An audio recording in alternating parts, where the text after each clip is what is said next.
ఇజ్రాయెల్కి సంబంధించినటువంటి మొసాద్ కొట్టిన దెబ్బ మిస్టరీ ఇంకా తేలట్లేదు.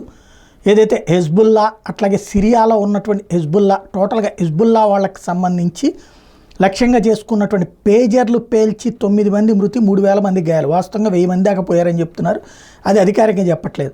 తైవాన్కి చెందినటువంటి గోల్డ్ అపోలో ఈ పేజర్లు తయారు చేసిందన్నది తేలింది. వీటిట్లో మొసాద్ ముందుగానే ఆర్డిఎక్స్ని ప్లాంట్ చేసిందని కొంతమంది అంటుంటే, కొంతమంది మాత్రం కాదు సాఫ్ట్వేర్ ద్వారా పేజర్లోని బ్యాటరీని పేల్చారంటున్నారు. ఇక్కడే అందరూ తెలుసుకోవాల్సినటువంటి అంశం ఏంటంటే పేజర్లు ఎలాంటి ఇతర నెట్వర్క్లతో అనుసంధానం అయి ఉండవు, కేవలం లెబనాన్ శాటిలైట్తో తప్ప. ఇప్పుడు మరి శాటిలైట్తో అనుసంధానం లెబనాన్ శాటిలైట్ అయినప్పుడు అట్టించి ఉండదు. ఇప్పుడు తాజాగా ఈ అంశం ఏదైతే దాంట్లో పేలుడు పదార్థాన్ని ఉంచి ఇవ్వాలి అంటే సదరు సంస్థ యాజమాన్యపు అండతో జరిగి ఉండాలి. ఆ సంస్థ నాకేం సంబంధం లేదు తెలియదు అంటోంది. ఇది ఇప్పుడు సంచలనం అవుతోంది.